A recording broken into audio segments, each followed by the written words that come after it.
Hi, I'm Dave. It's time for Corona story time again, and I'm going to be reading from Hannah Coulter by Wendell Berry.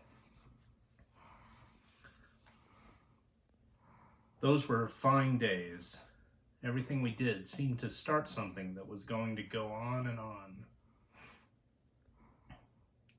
I'll never forget the feeling it gave me just to make this house clean, to fill it with fresh air and the good smell of soapy water, to wash the dingy windows and see the rooms fill with light, to get here one morning and find that Nathan had mowed the yard, sparing the daylilies and the rambler rose.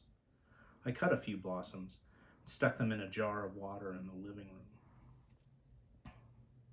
From the first day, we had all the help we needed and sometimes more. Whenever the Coulter brothers or the Feltners could spare a little time, some of them or all of them would be over here at our place doing something that needed to be done. Nathan mended 2 stalls in the feed barn, brought over a team of mules and a mowing machine. The island of mowed land in the yard soon spread to include the garden, the barn lot, a strip along the lane down to the woods on the creek bluff, and a scrap of pasture behind the barn. Nathan and Burley mended fence for a day or so, and then when they were idle, the mules were turned out to graze in the pasture. Before long, a Jersey cow was grazing with them, and her good milk and cream and butter were the first of our own produce that we put on our table. And then Nathan caught a dozen of Burley's half-wild mongrel hens, and we began eating the eggs that little Margaret and I gathered in our own hen house.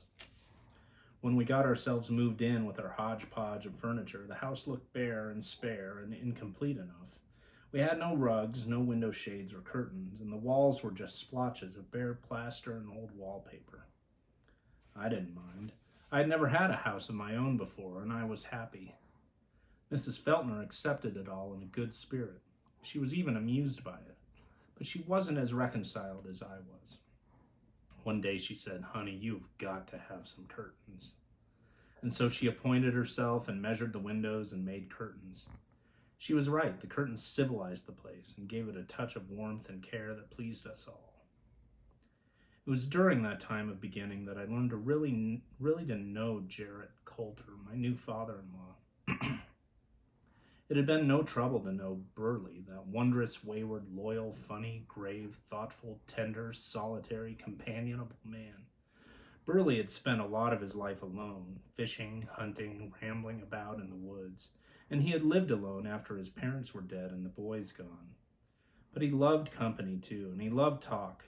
You could get to know Burley in about 30 minutes. Well, maybe that is not quite right. It would be better to say that after you had known him for 30 minutes, you wouldn't be surprised by anything more than that you learned about him. Jarrett was something altogether different. By the time I married Nathan, I had known Jarrett for several years, but I still knew him only by his looks and reputation. Looking at him, you knew he was a man who had not spared himself. He had the lean look, not of a young man or of a man at all, maybe, but of an old timber after the sapwood had sloughed away. You knew he was either distant or cold or proud or shy, for nothing that he was thinking about showed in his face, and he had far less to say than Nathan ever did. By reputation, he was work-brittle and enduring, scornful of hardship and discomfort. People said he had never finished grieving for his young wife. After she died, he had closed up, like a morning glory in the afternoon. He had learned to live for work, not out of need or greed, and not as a burden, but as a comfort, the mere interest and pleasure of seeing each task accomplished as each year brought it around again. He was born in 1890. The summer Nathan and I married, Jarrett was 58, beginning to get old. His hair was white, his eyebrows coarse and gray, his mouth set as if he did not intend to open it until later, and only then for a good reason. But whenever Nathan and Burley were out at work at our place, Jarrett would be with them. Sometimes, knowing of something needing to be done, he would come alone. Sometimes, when he knew of something that I needed to have done, he would come and do it. If there was only one way it could be done, he would just go ahead. If there was more than one way, he would ask me how I wanted it, and he would do it exactly as I asked.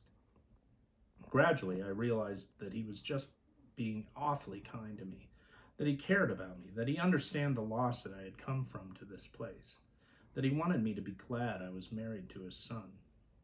And I began the wish that stayed with me for the rest of his life, to hug him for the sweetness I had learned was in him. I never did for fear of embarrassing him. Now that I am old, I know I could have done it, and it would have been all right, and I'm sorry I didn't. Little Margaret was in awe of him, and he maybe was a little in awe of her, having had neither a sister nor a daughter. Unless she was in some danger, he seemed never to mind having her in his way, but just smiled and worked around her. They somehow made themselves comfortable with each other without ever saying much of anything. Jared had no gab at all. She had plenty, but she would stand beside him and watch him work and never say a word. Burley she adored, for he never tired of paying attention to her. He would look down at her, make his voice little, and say, "Now, ain't she a pretty girl?" As endlessly as she talked to him, he courted, teased, and flattered her, and clowned for her. He could make her cackle. Little Margaret settled the terms of her friendship with Jarrett and Burley right away. It took her longer to make up her mind about Nathan and our new household. As soon as she knew that I loved Nathan, she held herself away from him, and in a funny way kept him under watch. And Nathan, who had not been much with children since he was a child himself, surprised me by knowing how to deal with her. He never offered himself to her until she in some way offered herself to him. He never corrected her until she had made friends with him and he knew she loved him. At first, she used no name for him at all, and then she called him Nathan, as I did. And then, when she realized that her playmates in Port William all had daddies, she began calling him Daddy. With the same patience, Nathan not only honored his promise to the Feltners that I would remain their daughter and little Margaret their granddaughter, but he made himself a son to them. He promptly fixed our part of the line fence, as he had told Mr. Feltner he would, and as soon as he could, he rebuilt it. As he saw other things that they needed to have done, he did them. He became watchful over them, and gradually they learned to depend on him. Little Margaret had the freedom of both households, and her trips back and forth were the stitches that joined us all together. She did love all the business of camping out with Nathan and me, but she often needed to go back to the Feltners, which for a long time she continued to call home, and where her room was kept for her just as it had been. We allowed her to go pretty much as she wished, only forbidding her to change her mind after she once had made it up. She couldn't spend the night with her granny and granddaddy and decide to come back to our house, and then decide to go back to the Feltners the same day. There came a time when Nathan put a gate in the line fence, and a well-worn path went from our house to the Feltners, used first by little Margaret and then by our two boys, who called the Feltners Granny and Granddaddy, just as little Margaret did. We had made it past hard changes, and all of us were changed, but we were together. Thanks very much. We'll see you next time.